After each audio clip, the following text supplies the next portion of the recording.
¿Qué tal, familia? Buenas noches. Gusto volver a estar aquí con ustedes. Eh, Vamos a ir directo al punto.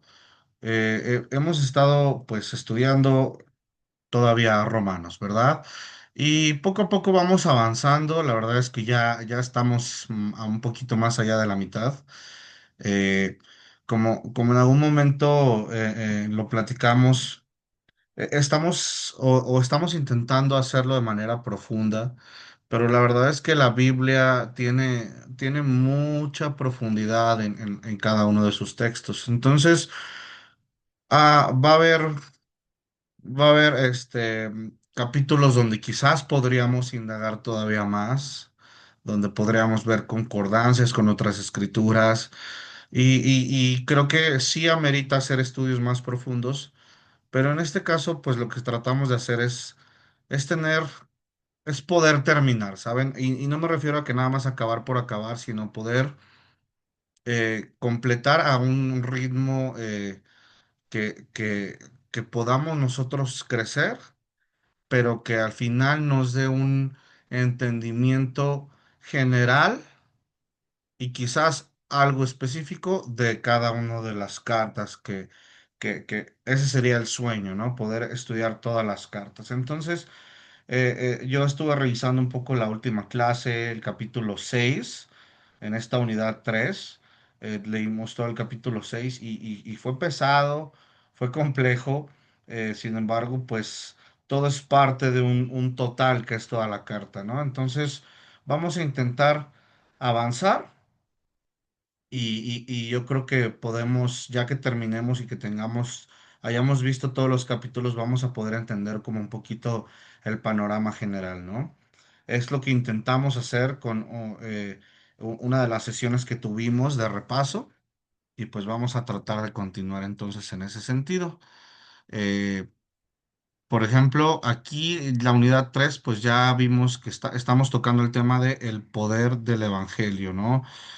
Como les mencionaba, todo Romanos es una presentación, según Pablo, de lo que es el Evangelio, una enseñanza muy completa.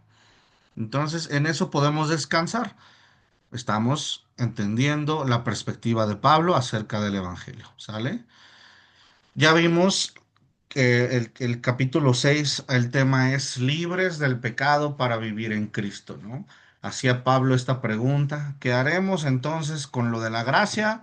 ¿Significa entonces la gracia que podemos ahora nosotros pecar como si nada? Y bueno, entendimos que no se trataba de eso. Y ahora vamos a ver el tema que trata el capítulo 7, libres de la ley por la gracia.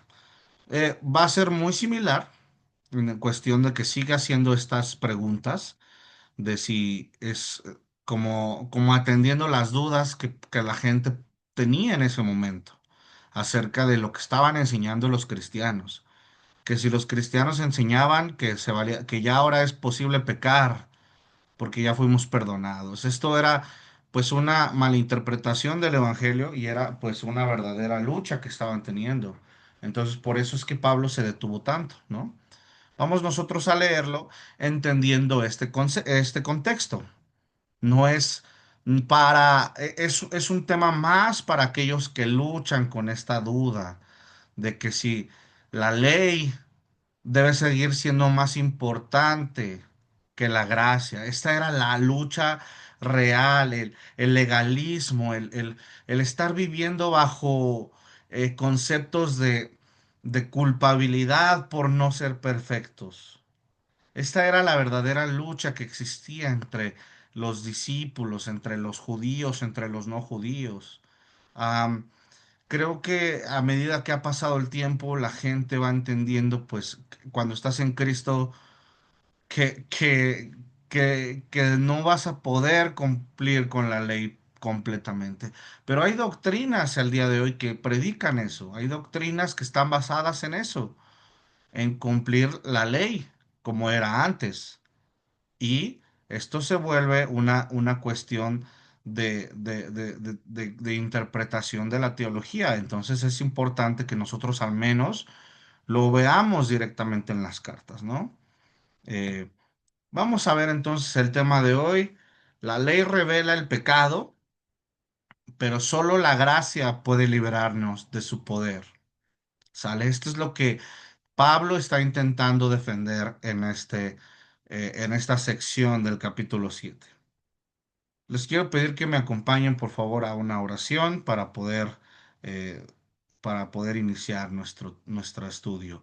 Señor Padre Todopoderoso, muy buenas noches, Dios.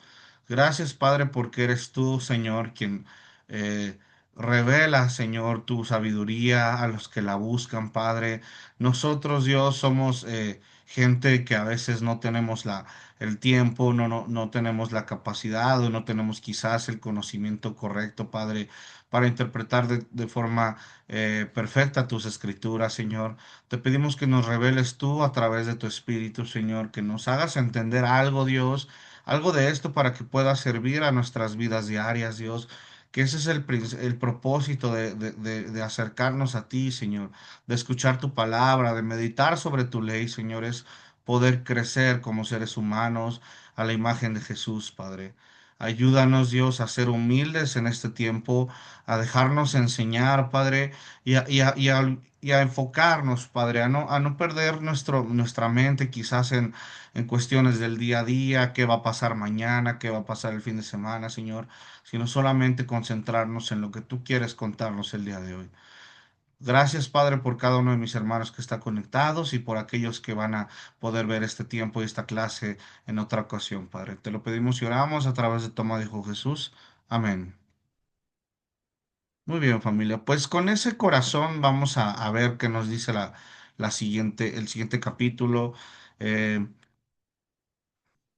bueno, te voy a mostrar una pequeña estructura de cómo está el capítulo 7, cómo se encuentra. Esto nos va a ayudar a poder hacer nuestras pausas, ¿no? Esas pausas naturales que el texto nos muestra para poder reflexionar. Esto nos ayuda como un croquis, ¿no? Es como una especie de, de de muestra de qué es lo que nos vamos a encontrar. En los versículos del 1 a 6 está una ilustración que hace Pablo con respecto al matrimonio, ¿no? Antes estábamos casadas con la ley, ahora pertenecemos a Cristo. El fruto ya no viene por obligación, sino por amor. Esto es interesante porque vamos a ver más adelante en otras cartas de la Biblia y esta relación que utilizan como ejemplo la relación del matrimonio de Dios con la iglesia. Es algo muy que sucede muchas veces en la Biblia. Entonces podemos ir siendo introducidos a esta ilustración, ¿no? La función de la ley, vamos a también entender qué era lo que Pablo decía, para qué funcionó la ley, cuál era la función de la ley y cómo la ley no fue suficiente. Esta función o lo que nosotros esperábamos de la ley, pues no era suficiente para salvarnos. Y por último, tenemos un pequeño extracto de lo que sería la lucha del creyente, la lucha que vivimos todos los días nosotros. Entonces es muy relevante. Y finalmente un clamor por parte de Pablo hacia Dios. Entonces no me voy a detener mucho aquí, vamos a seguir entonces directamente en la palabra. Me gustaría que alguien me pudiera apoyar a leer en Romanos 7 del 1 al 3, ya sea de su Biblia o que lo quiera leer de la pantalla.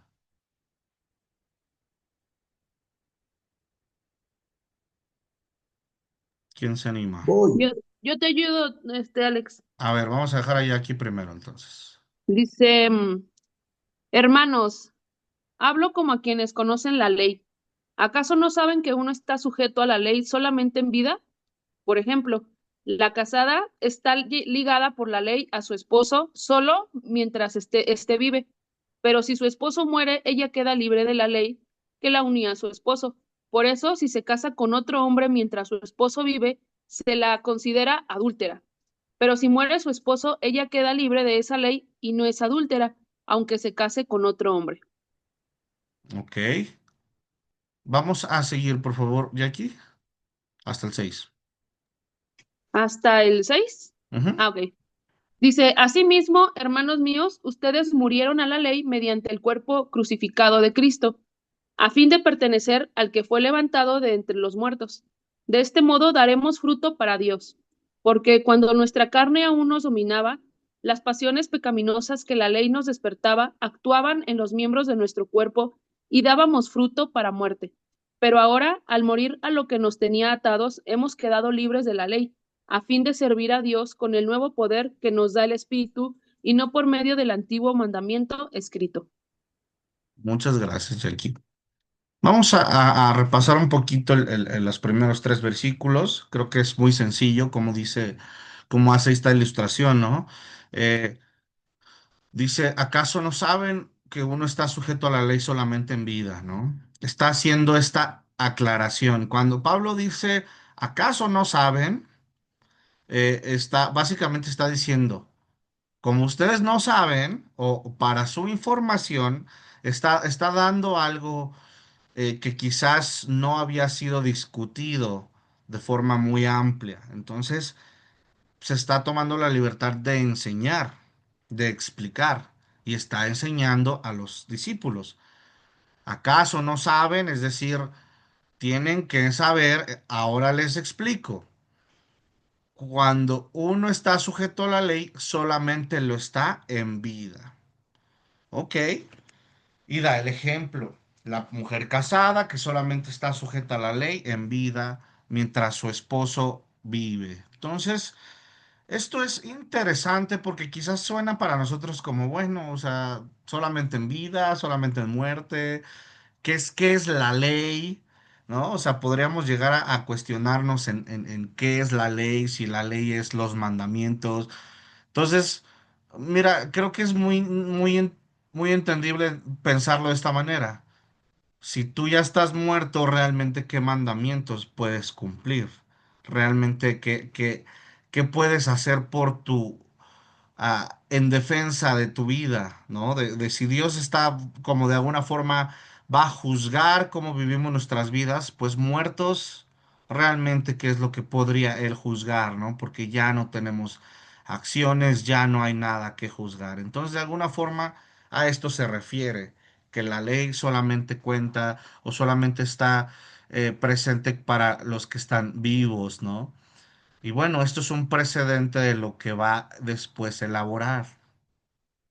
Es decir, ahorita todavía no se entiende completamente, pero vamos a seguir leyendo. Dice, aunque se case con otro hombre, ¿no? Por eso, versículos 4 y 6. Asimismo, hermanos míos, ustedes murieron a la ley mediante el cuerpo crucificado de Cristo.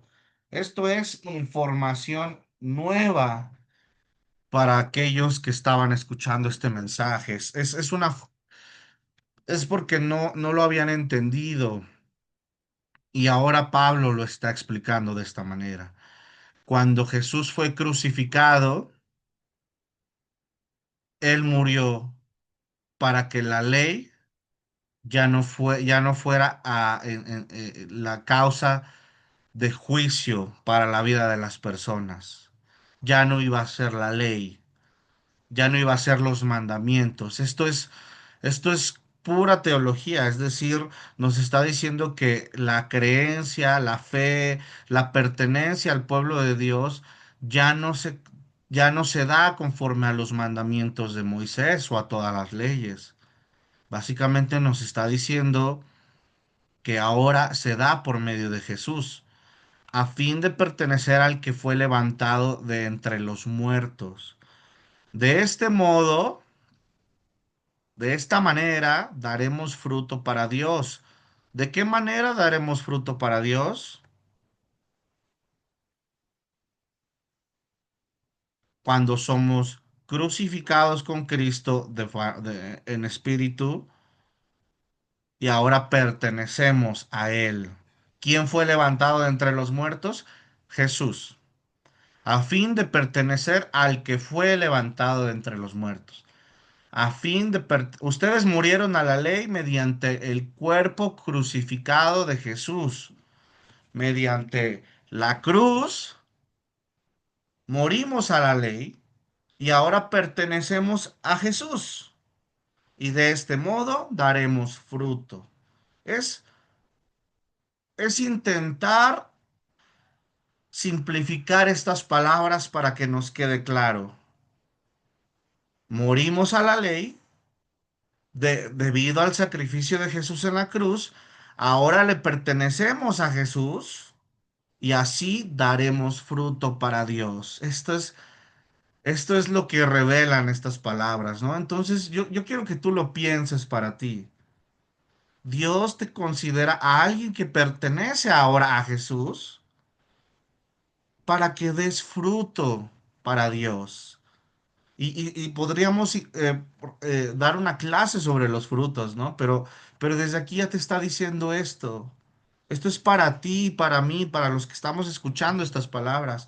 Dios quiere que demos fruto y lo estamos haciendo en primera porque ahora pertenecemos al Cristo crucificado, que morimos a la ley. Bueno, vamos a seguir entendiendo qué es esto. Porque cuando nuestra carne aún nos dominaba, las pasiones pecaminosas que la ley nos despertaba actuaban en los miembros de nuestro cuerpo y dábamos fruto para muerte, diferente al fruto que ahora que ahora damos para Dios. Hay una comparación, eh, hay un contraste. El fruto que dábamos para antes era un fruto de muerte y el fruto que damos ahora en Dios es un fruto de vida, ¿sí? Está englobando básicamente cómo es ahora las consecuencias de vivir de nuestras vidas. Las consecuencias de nuestras vidas antes de Dios era la muerte, muerte espiritual, nuestras palabras mostraban muerte, nuestro cuerpo decía, actuaba nuestro cuerpo para muerte. Pero ahora, dice Pablo, pero ahora al morir, lo que nos tenía atados, a lo que nos tenía atados, es decir, a la carne, ahora hemos quedado libres de la ley, a fin de servir a Dios con el nuevo poder que nos da el Espíritu y no por medio del antiguo mandamiento escrito. Esto es como lo hemos platicado, ¿no? Puede ser un poco revoltoso escuchar estas palabras, pero finalmente quiero que entiendas tú la enseñanza. Antes la ley era nuestro esposo y exigía perfección, o sea, estábamos atados a un estándar, a un estándar que exigía la ley, el cual no pudimos cumplir como humanidad. El pueblo de Israel tuvo la ley. ¿Y qué pasó con el pueblo de Israel? No pudo cumplirla.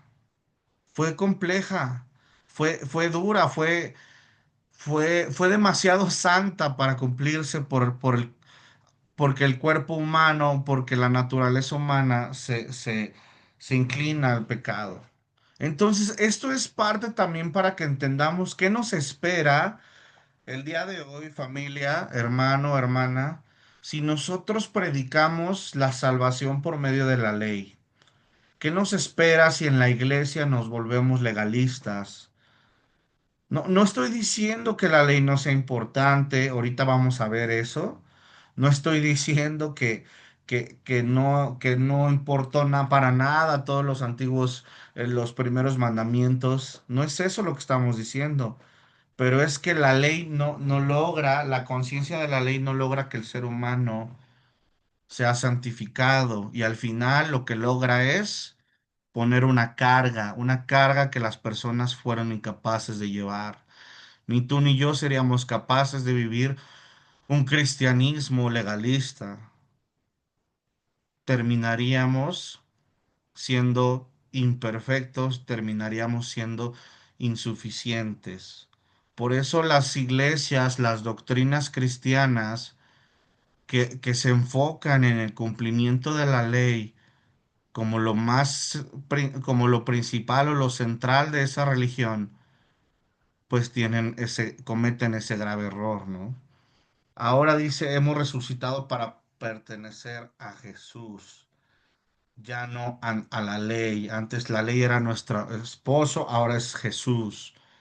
Antes servíamos a las consecuencias de la ley y ahora servimos al Espíritu. Es muy diferente lo que enseña la vida, la fe en Jesús o la salvación por la ley, por las obras. Es muy diferente la forma de vivir una relación con Dios. Pasó de ser una relación de miedo a ser una relación de gratitud, una relación de amor. Qué increíble y qué importante diferencia, ¿no? Básicamente eso es lo que Pablo está presentando. Vamos a seguir leyendo un poco. Bueno, como dicen Hechos 13, por tanto, hermanos, sepan que por medio de Jesús se les anuncia el perdón de los pecados. Ustedes no pudieron ser justificados de esos pecados por la ley de Moisés, pero todo el que cree es justificado por medio de Jesús. Esto lo que los discípulos de Jesús enseñaban a la gente. Entonces, no es algo que Pablo se está inventando, es lo que los discípulos de Jesús entendieron que Jesús vino a enseñar. Vamos a seguir leyendo un poco. Alguien que me pueda, alguien distinto, gracias a Jackie, que nos pueda ayudar a leer Romanos 7, del 7 al 12.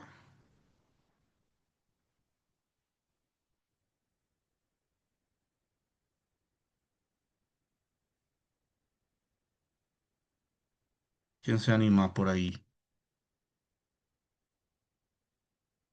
Toño, Jaime, Su.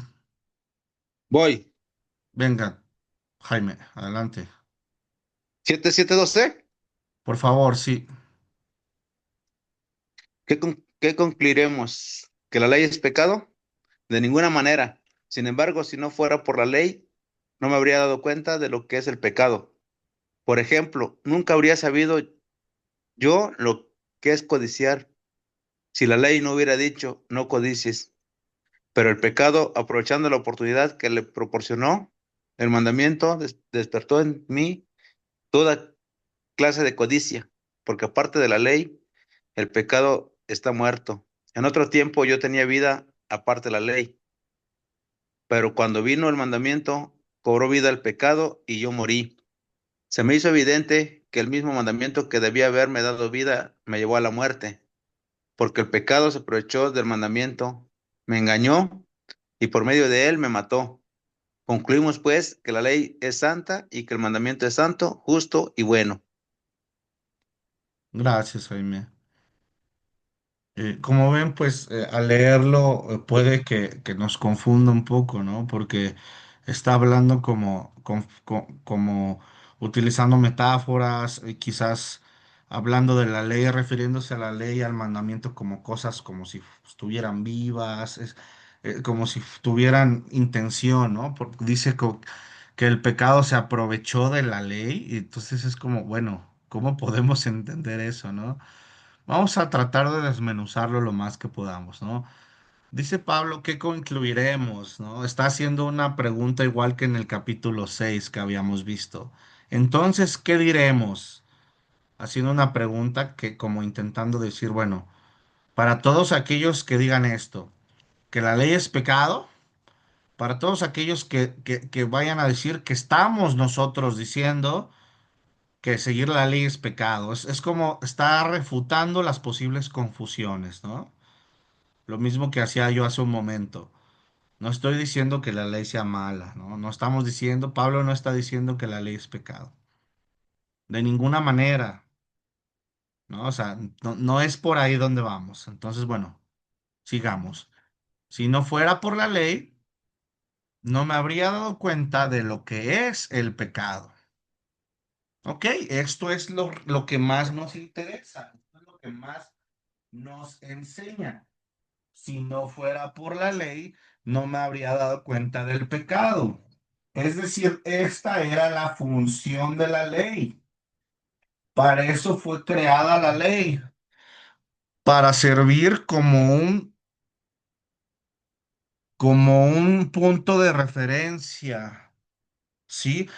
Para servir como un parámetro.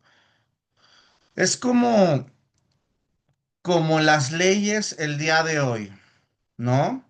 La ley de transporte, la ley de caminos. Cuando viajas, cuando manejas un auto, tienes que seguir ciertas leyes, ¿sí? Y las leyes de alguna manera pues nos ayudan a entender los límites. Límite de velocidad, eh, las líneas, los carriles, o sea, es para ayudarnos, para informarnos, para poder establecer parámetros. Un parámetro es aquello que utilizamos para medir. Entonces, medimos nuestro comportamiento con el parámetro establecido. Es como un ideal, es como un ejemplo. ¿Sí? La ley la ley lo que establecía era la forma en que Dios quiere que el ser humano se comporte. Es la forma santa en que Dios ordenó al pueblo de Israel. Con, por ejemplo, los 10 mandamientos. ¿Para qué existen? Tú podrías decir, es para que Dios simplemente nos ponga límites. O podrías pensar, analizar los mandamientos y decir, quizás es para que vivamos mejor, ¿sí? Bueno, la ley tenía esta intención. Entonces, la ley en sí no es mala. La ley lo que sí hace es que nos da una revelación de lo que es el pecado. También expone la rebeldía, es decir, la gente que no cumple la ley se expone como alguien que es rebelde, como alguien que no, en desobediencia, alguien que no quiere seguir la ley. Entonces, esto es el primer proceso de parte de Dios para la santificación de la humanidad. Un pueblo, una ley establecida, un código. No fue suficiente establecer esta ley. Es como el día de hoy, en México tenemos las leyes, pero no es suficiente para que el país de México sea un pueblo santo o para que los mexicanos seamos seres morales, ¿no? Tenemos luchas y la ley no, es decir, algo hace falta, pero bueno, la ley establece el parámetro. Entonces, desde aquí podemos entender esto. Si no fuera por la ley, no me habría dado cuenta de lo que es el pecado. Ok, para eso sirve la ley. Por ejemplo, dice Pablo, nunca habría sabido yo lo que es codiciar si la ley no hubiera dicho no codicies. Ok, entonces la ley es parte de la educación. También la ley es parte de la enseñanza, parte de la crianza. Dios acababa de adoptar al pueblo de Israel. Lo adoptó para cuidarlo, para guiarlo. Entonces, la ley le dice, no codicies. Es decir, no desees de más, no desees cosas que no te has ganado, no desees cosas de forma maliciosa. ¿Sí? También que dice la ley, no mientas. Entonces, así es como nos enseña, nos va enseñando, nos va dando conciencia, pues de que existe la mentira, ¿no? No sé si me explico, ¿no? Es algo un poco filosófico, pero también es algo muy, muy directo. La ley revela lo que está mal. Es decir, Dios puso la ley, Dios estableció lo que está bien y lo que está mal. La ley es dada por Dios, entonces Dios establece lo que está bien y lo que está mal. Cuando Dios da la ley, es decir, cuando Dios establece lo que está bien y está mal, entonces ahora sí sabemos lo que es el pecado, porque Dios lo establece. No es porque un humano lo estableció, ¿sí? El pecado es establecido por Dios. Dios establece lo que es pecado y lo que no las personas. Bueno.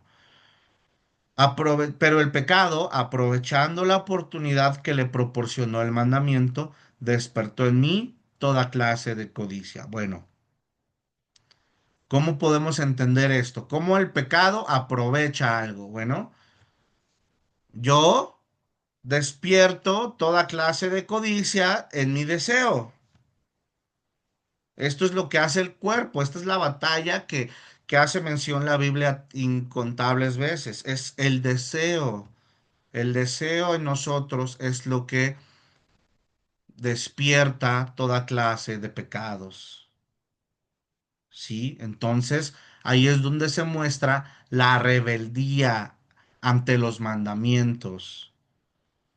¿Sí? El mandamiento está puesto, pero el mandamiento no me controla. Me controla mi deseo, me controla mi cuerpo. Entonces, aunque exista la ley, yo puedo pecar. Eso es lo que estamos, lo que tenemos que entender, el costo del deseo, el costo, la responsabilidad que tenemos nosotros al permitir el deseo gobernarnos. De esto está hablando. No, no está, puede que las palabras sean difíciles de comprender, puede que haya más preguntas que hacer, más, podemos investigar todavía más, podemos buscar prédicas, podemos buscar comentarios, eso sería interesante, pero lo que Dios me da a entender a mí, de lo que yo he podido investigar, aprender, es esto.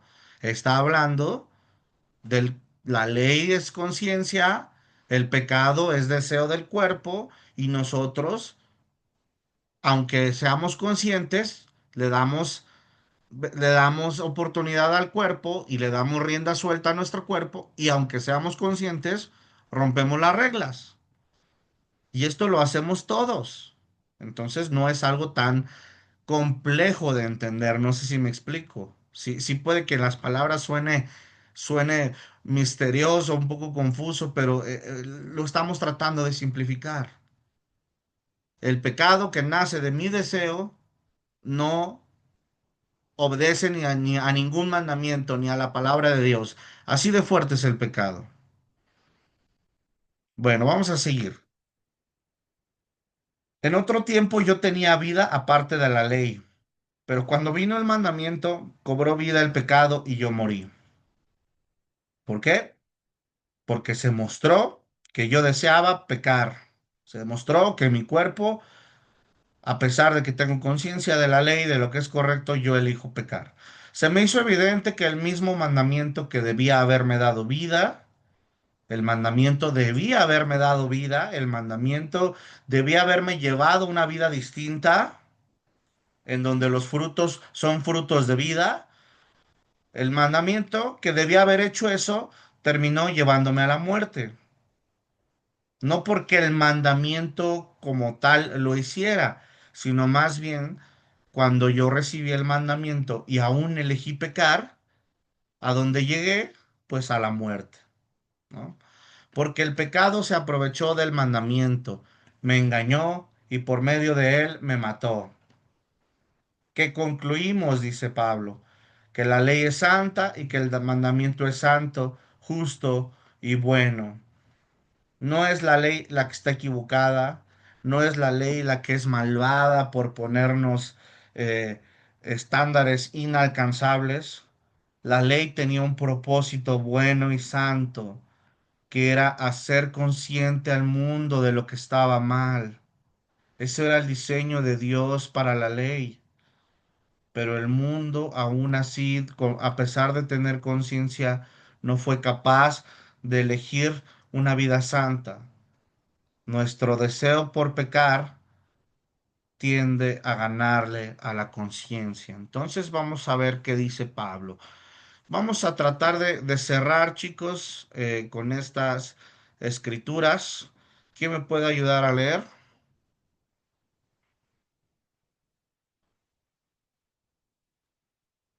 Yo, Venga, Toño.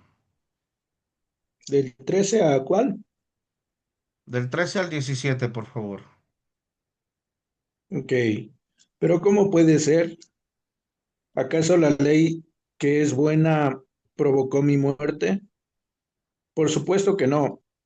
El pecado usó lo que era bueno a fin de lograr mi condena de muerte. Por eso podemos ver que qué terrible es el pecado.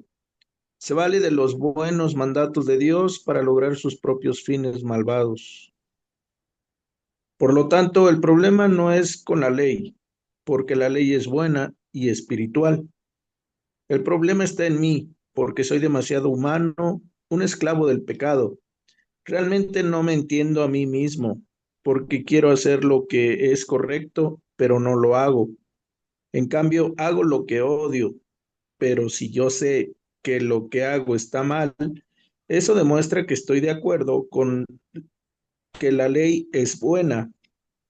Entonces, no soy yo el que hace lo que está mal, sino el pecado que vive en mí. ¿Puedes seguir hasta el 23, por favor? Sí, yo sé que en mí, es decir, en mi naturaleza pecaminosa, no existe nada bueno. Quiero hacer lo que es correcto, pero no puedo. Quiero hacer lo que es bueno, pero no lo hago. No quiero hacer lo que está mal, pero igual lo hago. Ahora, si hago lo que no quiero hacer, realmente no soy yo el que hace lo que está mal, sino el pecado que vive en mí. He descubierto el siguiente principio de vida, que cuando quiero hacer lo que es correcto, no puedo evitar hacer lo que está mal. Amo la ley de Dios con todo mi corazón, pero hay otro poder dentro de mí que está en guerra con mi mente. Ese poder me esclaviza al pecado que todavía está dentro de mí. Soy un pobre desgraciado. ¿Quién me libertará de esta vida dominada por el pecado y la muerte? Gracias a Dios. La respuesta está en Jesucristo nuestro Señor. Así que ya ven, en mi mente de verdad quiero obedecer la ley de Dios, pero a causa de mi naturaleza pecaminosa, soy un esclavo del pecado. Amén. Aquí está realmente la conclusión de Pablo, ¿no? Él fue armando todo este caso, él fue hablando de toda esta complicación entre la ley, entre, entre el pecado, entre si la ley es buena, si la ley es mala. Él fue armando todo esto para darnos a entender que es que el pecado tiene esta gravedad. Pero también, ¿para qué lo menciona? Pues para seguir defendiendo su tesis en esta carta, que necesitamos el Evangelio de Jesús, necesitábamos a Cristo. Está haciendo una diferencia muy grande para aquellos que siguen predicando la ley. Está montando todo esto para aquellos que siguen aferrados a que tenemos que cumplir la ley para ser santos. Básicamente está diciendo es que mira todo lo que pasa, todo lo que la ley quiso hacer, pero como el cuerpo, como... Y nos está diciendo solamente con Cristo. No es muy diferente a lo que estaba diciendo hace 3 capítulos, hace 4 capítulos. Jesús es a quien necesitamos. Es interesante poderlo ver en conjunto, toda la carta, para que sepamos qué dice en las cosas pequeñas. Porque la verdad, soy muy honesto, yo podría, me revuelvo mucho de leer estas palabras, ¿no? Como él dice, hago lo que no quiero y si no quiero lo que... O sea, es complejo. Claro, no, se puede ir desmenuzando palabra por palabra, que es lo que hemos estado haciendo. Pero creo que lo que importa aquí o lo que vale la pena el día de hoy para cerrar con nuestro tiempo es entender a partir del capítulo 13, yo te invito a que lo vuelvas a leer hasta el capítulo 20, perdón, versículo 25 y entiendas cómo es Pablo casi casi diciendo yo no puedo. Por más que me esfuerzo, por más que en mi corazón es como una oración, imagínate, ¿no? Dice en el 24, soy un pobre miserable. Yo no sé si tú alguna vez has tenido una emoción así con Dios, de decir, Dios, yo quisiera cambiar, Dios, yo me quiero esforzar, quiero ser más cumplido, Dios, quiero ser puntual, Dios, quiero ser diligente, Dios, quiero ser constante, quiero ser fiel a tus mandamientos, Dios, quiero dejar de pensar mal de mis compañeros, quiero soltar este dolor que tengo ante mi esposo, mi esposa, ante mi padre, mi hijo, mi hija, mi madre. Yo no sé si tú en un momento has entendido o te has encontrado con el dolor del pecado en tu vida. Y así como Pablo lo dice, soy un pobre y miserable, dice, ¿quién me librará de este cuerpo que está sujeto a la muerte? Imagínate, Pablo, un hombre que se le considera como un hombre que era legalista, pero lo que se llama legalista, en el que sí básicamente estaba persiguiendo a los cristianos para encarcelarlos y matarlos.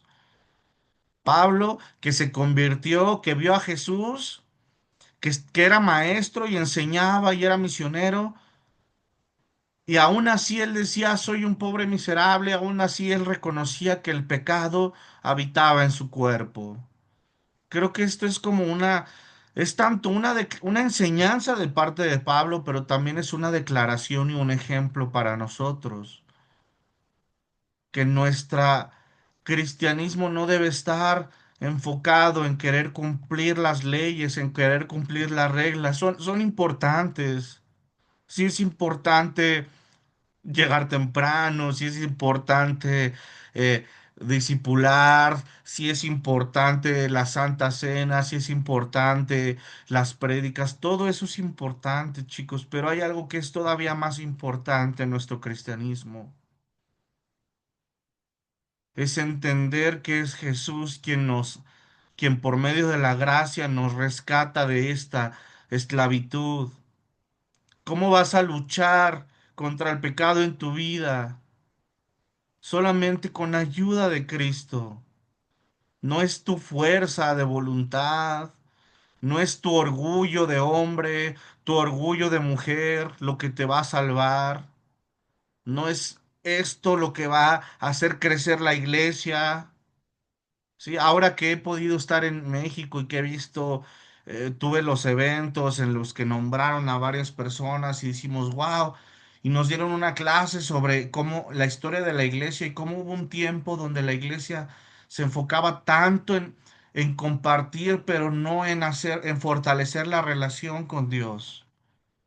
Y me sorprendió me gustó mucho entender cómo el liderazgo en la iglesia está aprendiendo que no es el legalismo lo que nos va a salvar, no es el compartir a 10 millones de personas, es enseñar a la gente a tener una relación con Dios. Está habiendo un cambio muy grande en la Iglesia de México, está habiendo un cambio en el mundo. La religiosidad no va a salvar este mundo, chicos. La religiosidad no va a traer gente a la iglesia. Entre nosotros no va a haber unidad, no va a haber amor por medio de la religiosidad. ¿Cómo lo va a haber? Lo hemos visto y lo hemos puesto en práctica, con confianza, con amor, con abrir nuestro corazón, nuestro hogar, nuestro tiempo. Sí, obviamente nuestro cuerpo está de por medio y obviamente nuestro cuerpo nos jala a ser celosos, nos jala a ser envidiosos, nos jala a ser quejumbrosos, a lo que quieras, ¿no? El cuerpo sigue estando ahí y claro que aprovecha cada oportunidad para herirnos unos a otros, para herir nuestra relación con los hermanos, herir nuestra relación con nuestros seres queridos, con la familia, con la gente del trabajo. Sí, el cuerpo ahí está, el pecado sigue haciendo de las suyas, pero nosotros tenemos a Cristo y es de Él quien debemos aferrarnos. Y cuando más caemos en pecado, debemos buscarlo cada vez más, en lugar de decir, ay, como yo no puedo, yo estoy mal, y en lugar de condenarnos entre nosotros y a nosotros mismos, deberíamos de buscarlo en su gracia y en su perdón. Y nosotros también practicar la gracia, el perdón, el amor y la confianza entre nosotros. Yo creo que aquí vamos a terminarlo nuestro tiempo. La siguiente clase podemos reflexionar acerca de este capítulo. Creo que valdría mucho la pena. Pero la verdad es que como fueron las escrituras, así es como fueron llevando esta sesión. con estas palabras. Voy a cerrar nuestra grabación